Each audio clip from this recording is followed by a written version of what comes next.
Porque el profesor de ustedes, queridos alumnos, es un nacionalista.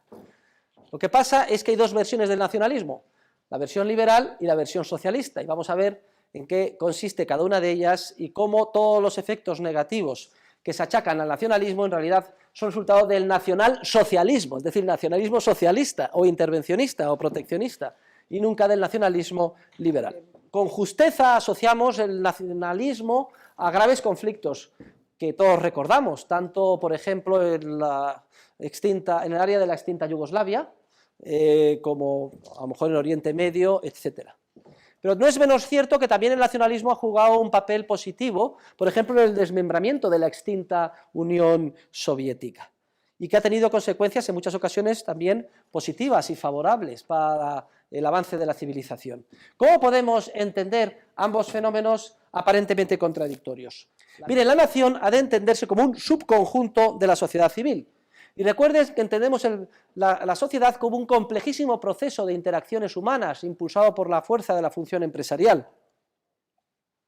Cuando hablamos de la nación como subconjunto de ese proceso, nos estamos refiriendo a un concepto de la nación como orden espontáneo, como un orden vivo de interacciones humanas, que está constituido por una determinada serie de comportamientos pautados que se aprenden, desarrollan y perfeccionan de manera evolutiva.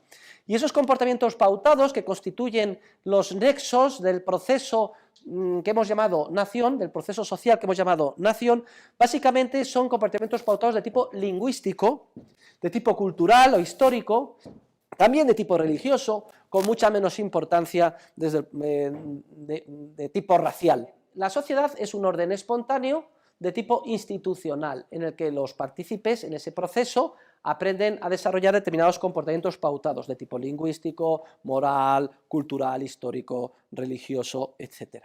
La primera conclusión de este análisis, en el que, como vemos, concatenamos nuestra teoría sobre el surgimiento evolutivo de las instituciones y la sociedad con la nación entendida como un subconjunto del proceso de sociedad civil, la primera conclusión de la teoría es que las naciones son órdenes espontáneos en un sentido como si dijéramos vivos, es decir, que continuamente están surgiendo, creciendo, evolucionando, desarrollándose y eventualmente que también pueden llegar a estancarse e incluso a desaparecer, siendo englobadas esos subconjuntos, esas naciones por otras que a lo mejor son más avanzadas, más ricas, más amplias, más libres.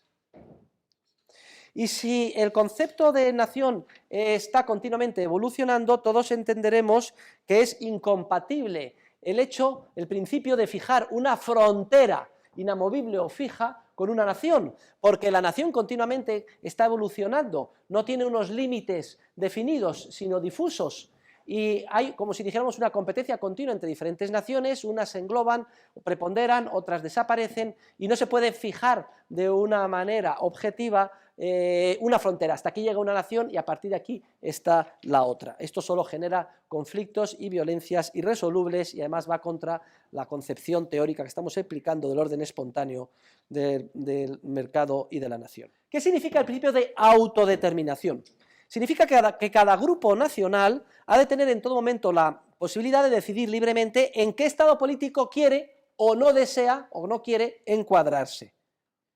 O dicho de otra manera más precisa desde el punto de vista científico, que cada subconjunto de la sociedad civil ha de tener la libertad de decidir a qué grupo político quiere o no pertenecer.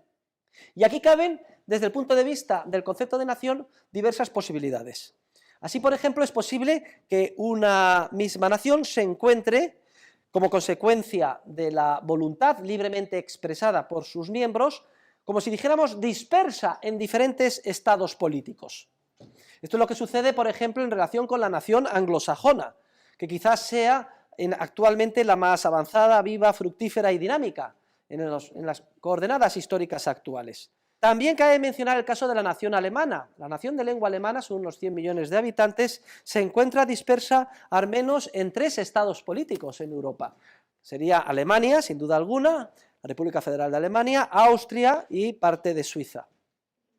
Pero también cabe lo contrario, también cabe que diferentes nacionalidades, diferentes naciones, hayan optado por constituir entre ellas un mismo estado político. Pues sería, por ejemplo, el caso de Suiza, donde conviven pacíficamente una nación, una parte de la nación italiana, de la nación francesa, sería la Suisse romande, la nación, y también una parte de la nación alemana.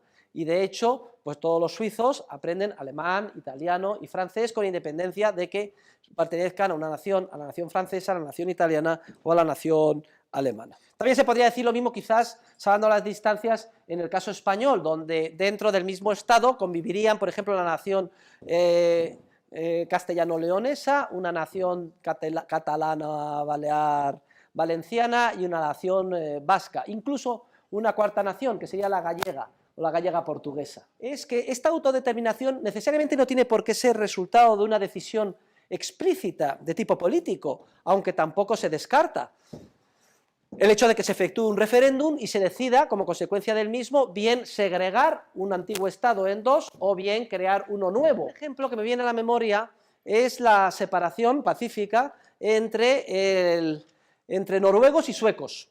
Esto fue, pues, en la primera década, principios del siglo pasado, del siglo XX. Otro, más reciente, fue el referéndum que llevó a la separación de checos y eslovacos. Checoslovaquia era un mismo Estado y a través de un referéndum se separaron. Hay otros casos en los cuales se ha intentado pero no se ha logrado porque luego al final a la hora de seguir el principio mayoritario pues no se ha conseguido la mayoría suficiente, como los sucesivos intentos de la Canadá francófona con centro en Quebec de separarse del resto de Canadá, por ejemplo.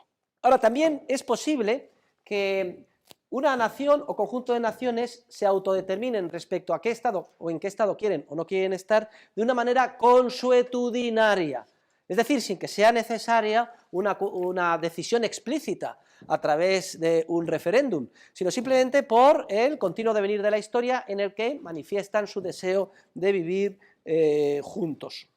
Lo importante, queridos alumnos, es que siempre los grupos minoritarios tenga la posibilidad de secesionarse, y no solo en base a criterios de nacionalidad, sino por cualquier otro criterio, porque es la única manera de evitar que sean explotados a través de un proceso en el que las mayorías coaccionen a las minorías y los grupos minoritarios no tengan la capacidad de excluirse de esa opresión o de esa explotación. Y el segundo principio esencial en el que se debe fundamentar el nacionalismo liberal es el principio de libertad de comercio.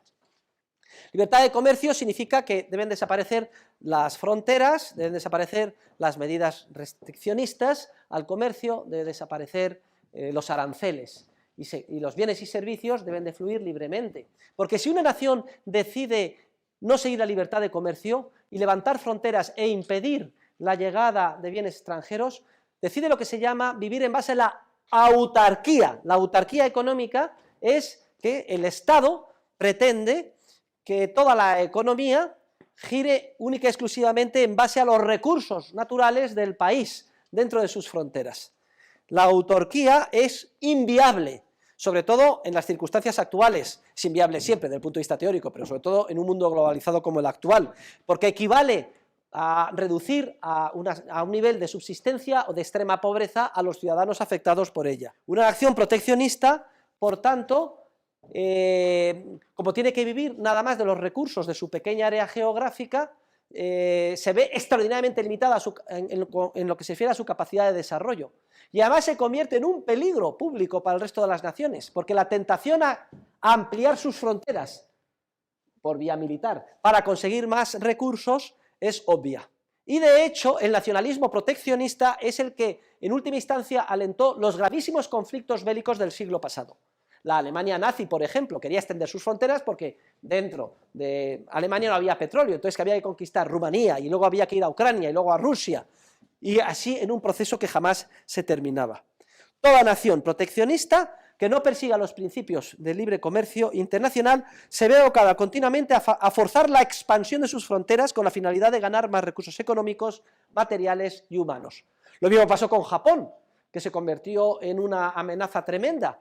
Estaba cerrado en una isla, no tenía suficientes recursos, ¿y cuál era la lógica entonces? En vez del comercio libre, que es lo que hacen hoy, conquistar China para conseguir más ciudadanos, más personas a las que gravar con impuestos, más minas, más recursos naturales, más petróleo.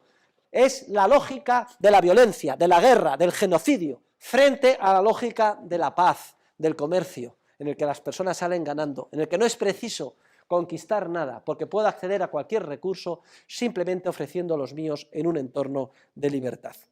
Recuerden, por tanto, que todos los conflictos bélicos siempre tienen su origen en el nacionalismo socialista, en el nacionalismo proteccionista, en el socialismo en última instancia. Y el tercer principio del nacionalismo liberal es el de libertad de emigración e inmigración, es decir, la libre circulación de personas. ¿Pero qué significa esto de libre circulación de seres humanos o de personas? Piensen ustedes, es decir, su casa, que yo, libertad de emigración e inmigración, pues voy a su casa porque me da la gana, doy una patada en la puerta y me instalo en su salón.